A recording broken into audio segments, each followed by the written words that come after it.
আপনার সঙ্গীর যৌন সঙ্গমে অনীহা? তাহলে এই কাজটি করুন। মানুষের দেহের আর ৫টা চাহিদার মতোই শারীরিক মিলনও একটি চাহিদা। তবে অনেকেই নিজের সঙ্গীর কাছে এই ইচ্ছে প্রকাশ করতে সংকোচ করেন। এবার থেকে অভ্যেসটা পাল্টে ফেলুন। নিজের মন ঠিক যা চায় সেটাই করুন। বিভিন্ন কারণে আপনার যৌন মিলনের ইচ্ছে কমে যায়। অনেক সময় সম্পর্কের মধ্যে বোঝাপড়ার অভাবে ইচ্ছে কমে যায়। কখনো আবার সঙ্গীর উত্তেজনা না থাকলে নিজে থেকে জোর করে সুখ আদায়ের তাগিদটা মরে যায়। মানুষের দেহের আর ৫টা চাহিদার মতোই শারীরিক মিলনও একটি চাহিদা। তবে অনেকেই নিজের সঙ্গীর কাছে এই ইচ্ছে প্রকাশ করতে সংকোচ করেন। এবার থেকে অভ্যেসটা পাল্টে ফেলুন। নিজের মন ঠিক যা চায় সেটাই করুন। বিভিন্ন কারণে আপনার যৌন মিলনের ইচ্ছে কমে যায়। অনেক সময় সম্পর্কের মধ্যে বোঝাপড়ার অভাবে ইচ্ছে কমে যায়। কখনো আবার সঙ্গীর উত্তেজনা না থাকলে নিজে থেকে জোর করে সুখ আদায়ের তাগিদটা মরে যায়। দুজনে মিলে বিষয়টি নিয়ে আলোচনা করে সমাধানের রাস্তা খুঁজে বের করতে পারেন। ততক্ষণ কি যৌন মিলনে বিরতি নেবেন? ভেবে দেখতে পারেন। কারণ বিরতি চাহিদা দ্বিগুণ করতে সাহায্য করে। ধরুন আপনি অথবা আপনার সঙ্গী হাজার চেষ্টা করেও রতিসুখের শিখরে পৌঁছতে পারছেন না। তার মানে মানসিকভাবে দুজনে কোথাও আটকে রয়েছেন।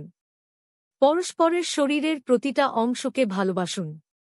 এতে মিলনে প্যাশন বাড়বে। আপনার চাহিদা যদি আপনার সঙ্গীর থেকে কয়েক গুণ বেশি হয় তাহলে তা মরতে দেবেন না। নতুন নতুন পদ্ধতিতে মিলন ঘটিয়ে তাকে উত্তেজিত করে তোলাও আপনার কাজ। মিলনের সময় বাড়লে চাহিদাও মিটবে। আপনার অথবা আপনার পার্টনারের যৌন চাহিদায় ভাটার কারণ জানতে ফিজিওথেরাপিস্টের সাহায্যও নিতে পারেন। বিষয়টিকে বাড়তে দেওয়ার আগেই সমাধান সূত্র খুঁজে বের করাটা বুদ্ধিমানের কাজ হবে। বিয়ের বেশ কয়েক বছর পর অনেক সময় দেখা যায় নিজের স্ত্রীর প্রতি পুরুষের আর সেভাবে আকর্ষণ নেই। এক্ষেত্রে স্ত্রীর করণীয় কি? আপনার সঙ্গীকে বারে বারে চুমু দিন। তার শরীরে আলতোভাবে হাত বুলাতে থাকুন। তাকে জড়িয়ে ধরে আদর করুন। বেশিরভাগ মেয়ে সারাদিন কাজের শেষে ঘর্মাক্ত শরীরে স্বামীর সাথে শুতে যায়। কিন্তু স্বামী সর্বদা আশা করে স্ত্রী সতেজ অবস্থায় তার শয্যাসঙ্গী হবে। তাই পরিচ্ছন্ন অবস্থায় বিছানায় যাবে। সহবাসের রাত্রিগুলিতে সাজসজ্জা ও পোশাকের ব্যাপারে স্বামীর পছন্দের গুরুত্ব দিন। সাধারণত দেখা যায় স্বামী উত্তেজনার বশে স্ত্রীর কাপড় খুলছে, কিন্তু স্ত্রী নিশ্চুপ।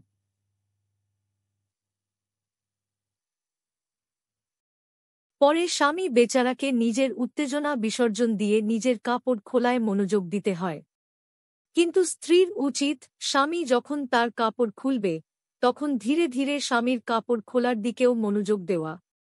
এই পারস্পরিক সৌহার্দ্য মিলনের আনন্দ অনেক গুণ বাড়িয়ে দেয়।